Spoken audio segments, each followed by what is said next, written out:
The relationship between St. Louis County Council Chair Rita Days and County Executive Sam Page has been frosty, to say the least.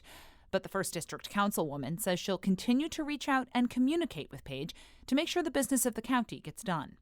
Days joins us next on the latest episode of Politically Speaking. Let's hit the music. This is the Politically Speaking podcast, the definitive show about Missouri politics. We have to talk about things that matter to people. I've tried to bring that same aggressive, iconoclast style with me to the United States Senate. I think my district is a model for the state. We put Missourians first. You just kind of have to find the common ground with people. I believe that this district deserves someone who represents their values. After I came back to St. Louis, I started thinking that I could have a bigger role on the change that I wanted to make.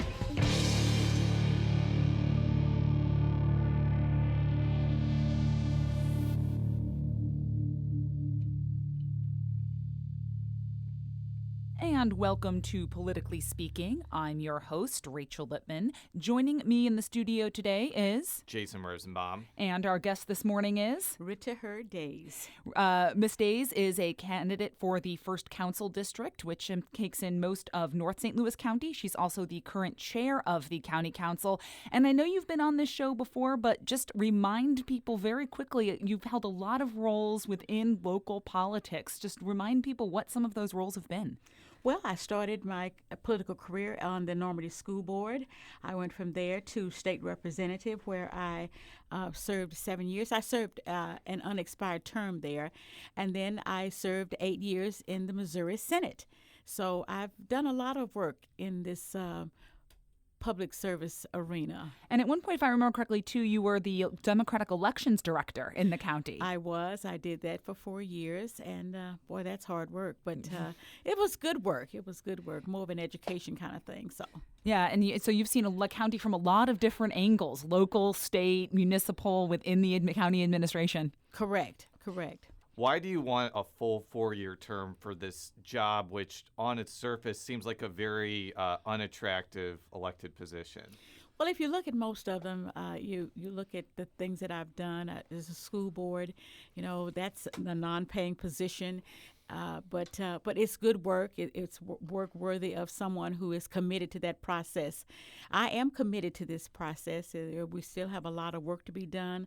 A lot of things need to happen in North County that were not happening.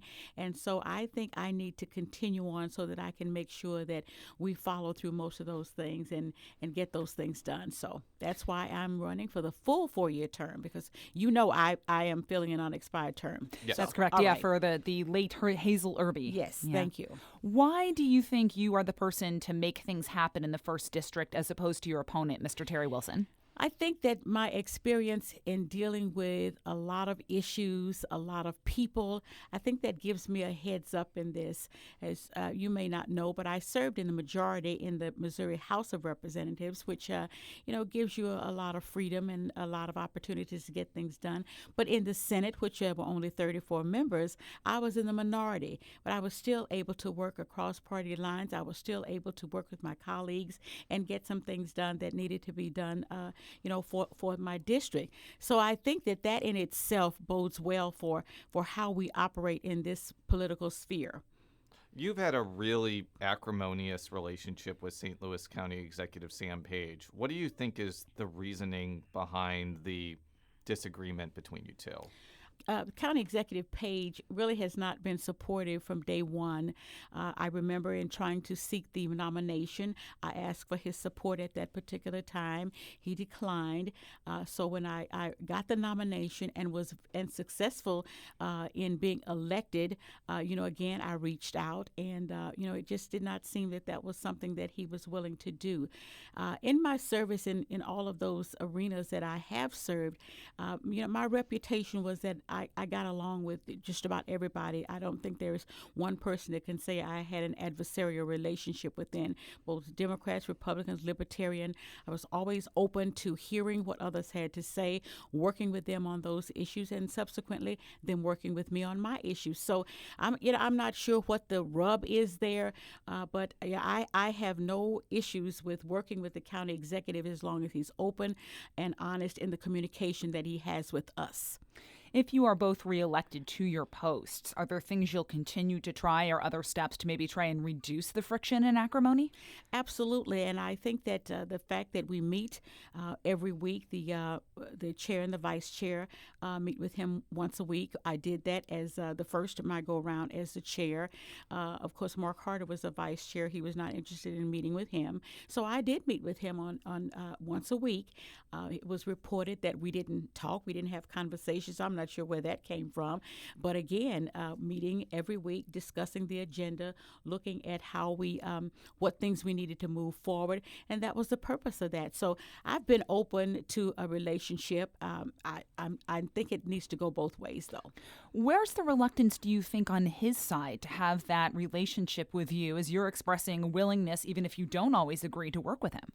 Well, I think it started when I wanted to become the chair of the council, and he worked very hard against me. As a matter of fact, he and the other Democratic members sought to keep me out of the chair by holding absolutely an illegal process with having Rochelle Walton Gray to come and vote when clearly she was not elected. She lost the race. She should not have been allowed to vote. I had to go to court in order to get that position. So I think it's kind of been a rub since then. I think even more of a rub since then. Yeah. I think the reason that Rachel and I are paying attention to this primary is the stakes are actually pretty high. Your opponent, Terry Wilson, has been endorsed by Sam Page, and if he is able to win, this 4-3 bipartisan opposition majority goes down to 3-4.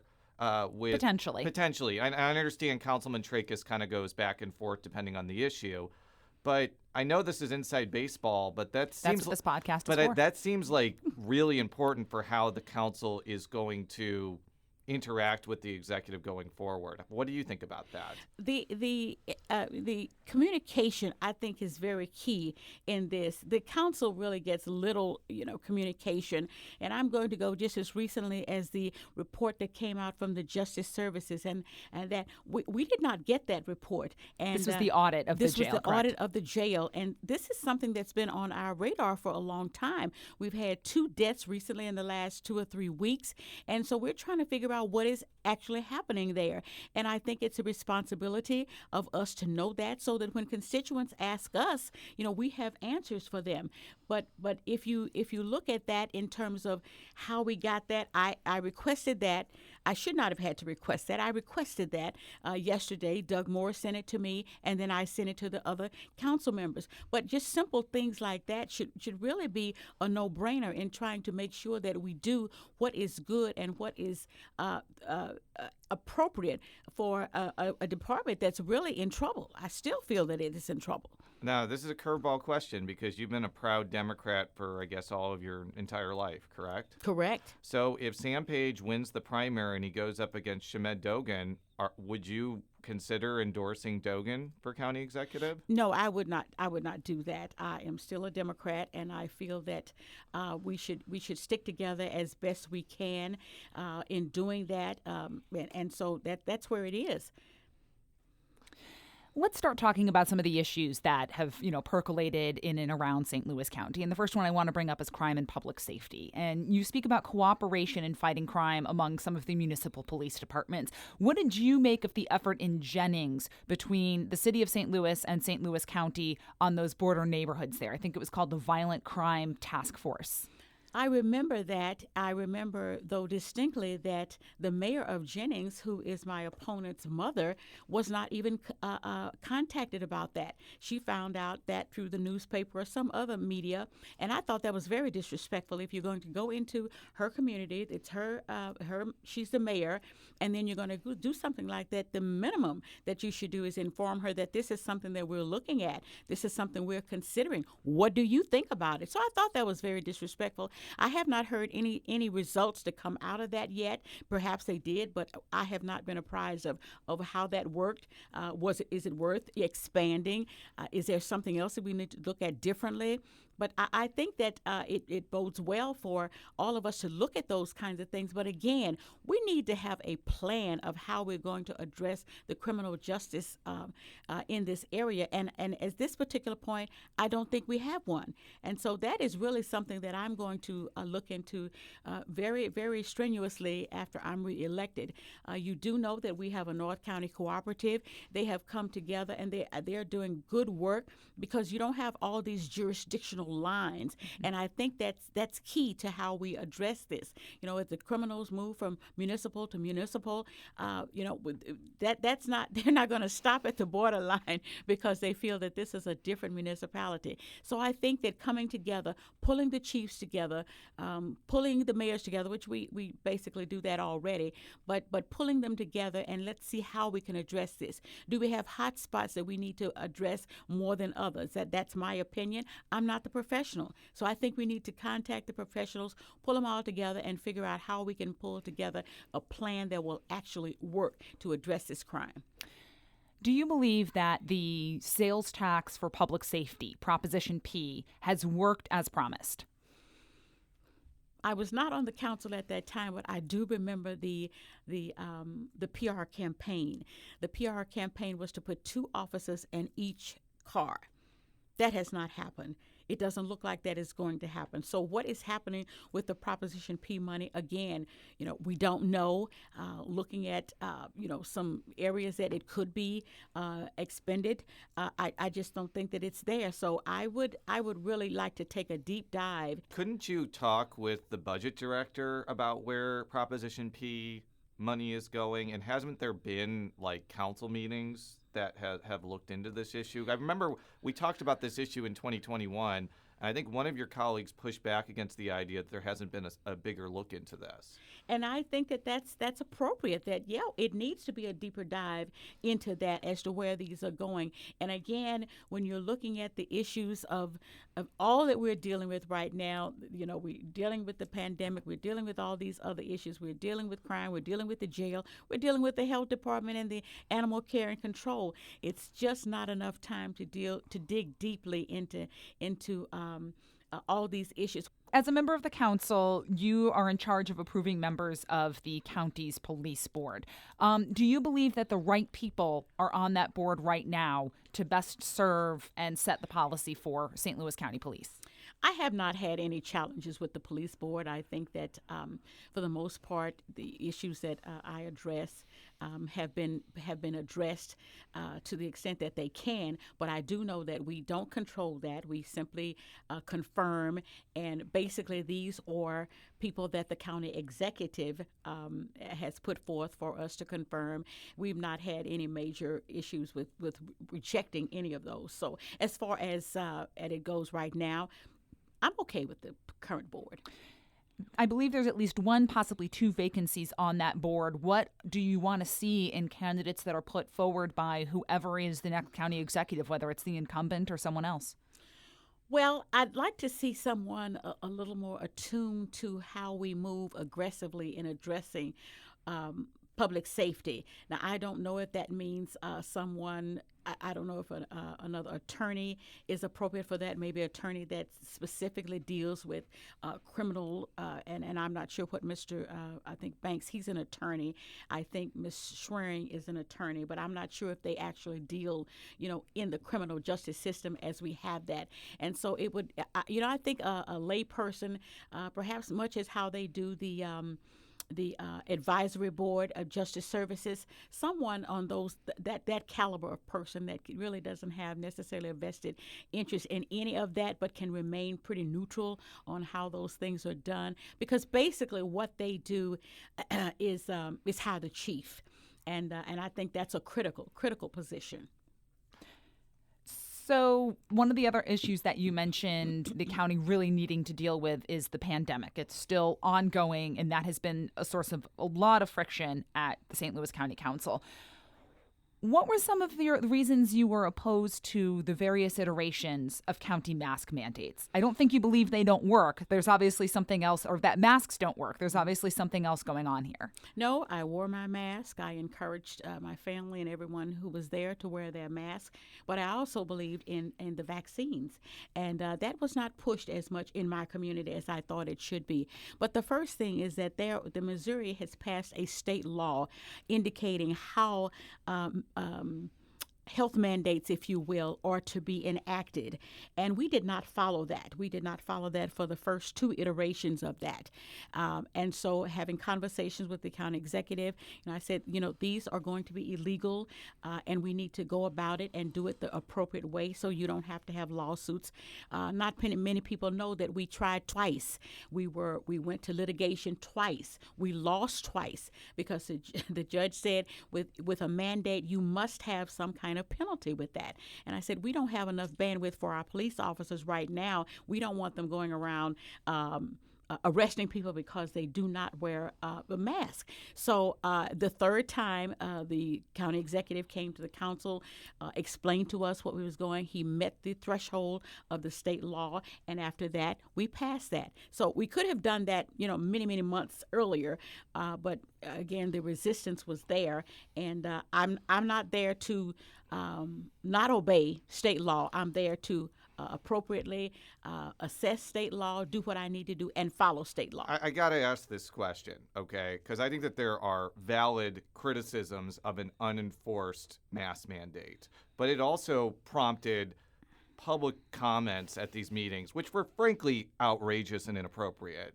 And there were also some people that were spewing vicious anti-Semitic hatred at these things.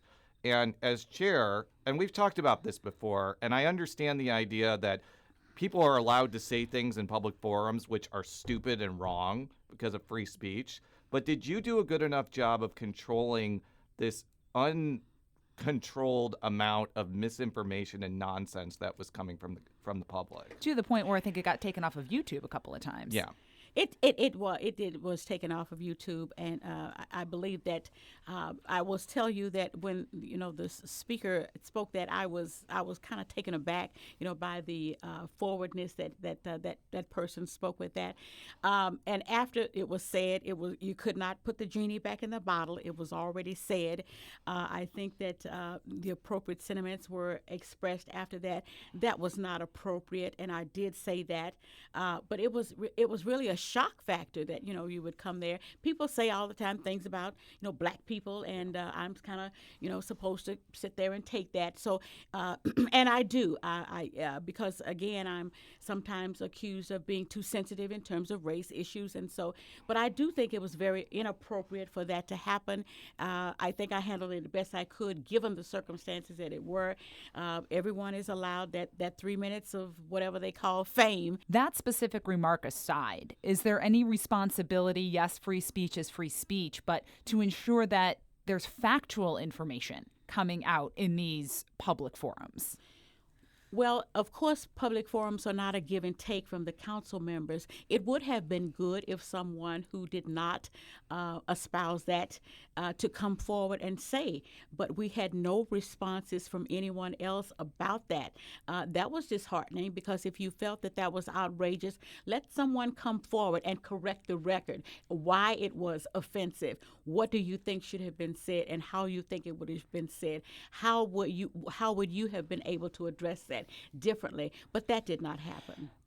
A lot of people have mentioned that the environment was created where they didn't want to show up because no masks. They knew they were going to get booed, yelled at, etc. by members of the audience because they were speaking in support of mask mandates. Did an environment get set up where there wasn't a space for people to push back on incorrect statements about mask mandates, vaccines, etc. because of the vitriol from opposition to the mandates? If you will recall, we had quite a few virtual meetings where people could have come. They had the safety of their own homes, that they could have come on, signed up, and been able to speak about whatever it was that they wanted to speak about. That did not happen either. So I was very disappointed in that you did not feel that it was egregious enough for you to come forward and correct the record. And we'll be right back after this quick break. And we're back on Politically Speaking with St. Louis County Council Chairwoman Rita Days. And I think the county's got, about $70 million left in American Rescue Plan Act to be distributed? It's probably going to be less than that because we have not factored in what we have to continue to pay in terms of legal fees, our compliance people. And so it's probably going to be less than that at this particular point. So whatever pot of money is still left, it's in about the $70 million range, less because of these compliance, et cetera. What is your priority for distributing the rest of that money? Wow, that's a big ask because we have over $300 million in ask right now, and I really want to go probably look into the business aspect of this. We have as well as mental health. We did the survey, and mental health came out on top, but nothing has come forward to address the mental health issues that we face with because of COVID. We have other things, early childhood, and now they wanted to do that to pay for transportation for abortions. A lot of things have come forward in that, but I think we should go with what the people have asked us. We asked for a survey. We asked you to tell us what you thought the priorities were, and I think that we should yield toward that. Are you looking at one-time spending of this or setting up new programs? And if you do want to set up some new programs, how do you fund it going forward, knowing what the county's budget looks like? I have adamantly been opposed to anything that would last past the COVID monies. When we initially got this money, that was my, everybody kind of knew exactly what I was going to say when I said these are one-time monies. We need to spend these on one-time projects so that we can do this, make whatever the situation better, and move on. But a lot of people came with wanting to add more staff. I continue to say, people, these are one-time expenditures. What are you going to do when ARPA funds run out? And so, a couple of departments, we'll just fire all these people. And I said, that's not fair. It's not really fair to hire people. Well, they'll be hired knowing that they won't have a job after this. I said, I don't like that way of doing business at all. I just don't think that was appropriate. So I am inclined, not more inclined, but I'm inclined to do a project, for instance, Jamestown Mall. Once that's destroyed, demolished, whatever you want to say. I want to say destroyed because it's such an eyesore. Once that is done, it's over. You spent the money and it's done. Did you vote, though, for the additional money for prosecutors, which I think the opponents have said that money will run out and those attorneys could be fired by the time that money runs out? I was told by the prosecuting attorney that he was looking into other pots of money to continue to keep those people there. So that's going to be left up to him to do that. But we do know that money will be gone, and so it will be left up to him to figure out how he's going to handle his budget going forward. You said you ultimately regretted your vote to give the county executive control over the first tranche of COVID federal relief, the CARES Act. What led you to change your mind on that position? Well, the monies that were supposed to come to North County did not come to North County. The testing did not come to North County. It was supposed to come to North County. The vaccinations, those kinds of things that my people were in need of. The outreach to my community. It started out with go to the website. I continue to say everybody doesn't have access to a computer. So how do you get your seniors involved in that process? How would they find out about these things? Very early on, Councilwoman Webb and I did a video of sort, with how do you contact the health department, and we included phone numbers. I don't know if they ran that or not. I don't know where it was run. It might have been run on Facebook or something, which meant, you're defeating the purpose. Doesn't solve the problem. It does not solve the problem. So after so many things went down that, really did not happen with North County, I started to look at that again and said, you're not keeping your word here. The first iteration of tests came from Affinia. at North Oaks, which is where I got my first test. The health department, we have two facilities in the first district, and the one in John C. Murphy was the last one to go online with doing the testing for North County. That was not acceptable. So you kind of fool me once and tell me these things are going to happen, but it did not, and so I had to change directions. I think during this time there was a council committee that was headed up by Councilwoman Kelly Dunaway that was looking at the spending of this money. If you're saying that the money wasn't going to North County, why wasn't that committee the venue to make sure that things were on track? And I would also imagine that County Executive Page would say that there was a presence in North County with COVID too. The information that came to that committee was after the fact. The monies were spent, and then they came and said, this is what we did. And so that was not the way I envisioned that committee as working, because I supported the committee process. Come to the committee, we go through a filter, we look at what you are anticipating spending, but it did not happen that way. And so we were sort of like a pass-through, if you will. After the fact, you told us that what was spent and how it was spent, and so there it was. In terms of looking at other issues that I thought that we failed in terms of North County was a small business program. My district got less money than, let's just say, the 5th district or other districts, and I had a lot of small businesses to go under because they could not get that. The process was very cumbersome.